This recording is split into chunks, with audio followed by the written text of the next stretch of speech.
Now, an alien invasion, could it really happen? The US military is making plans just in case. What are the official plans for contact with extraterrestrials? Will they come in peace or war?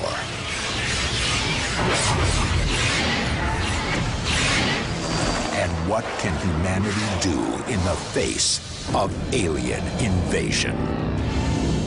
Yes, it is best to be prepared for anything, and Professor Paul Springer from the US Air Command and Staff College would advise the military in the event of an invasion. He had to get special government clearance to talk to us, and I spoke to him earlier.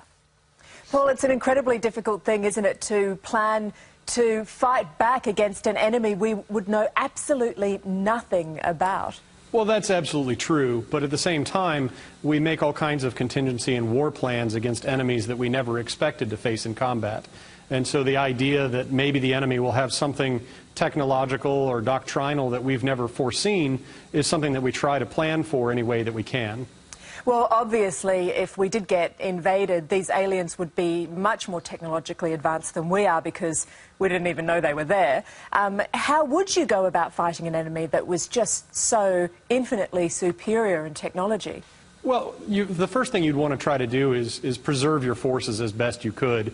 You would want to learn as much about the enemy as possible, and that would mean things like trying to find vulnerabilities, trying to capture technology. But survival is your first priority, because if you send all of your forces into the field and have them destroyed by that superior enemy force, then when you do find a vulnerability, you won't have any opportunity to exploit it. What do you think would be the alien plan? What would they do first? That really depends on why they're here in the first place. If they're here for the extraction of a specific resource, for example, they might want to just eliminate any resistance that might block them from their objective.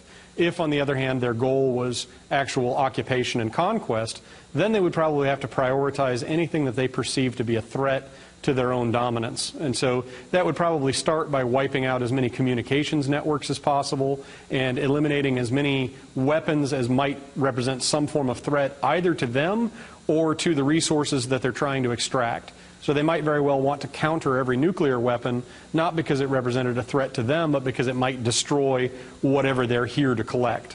Is this something, this kind of planning, that governments around the world do consider?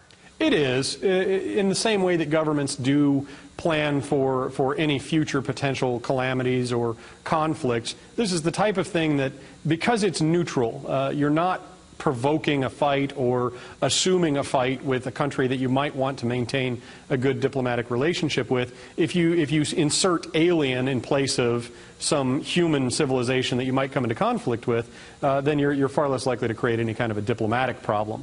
Wouldn't it be a strange situation if humanity had to band together if we were fighting alongside, I guess, Russia or the Taliban?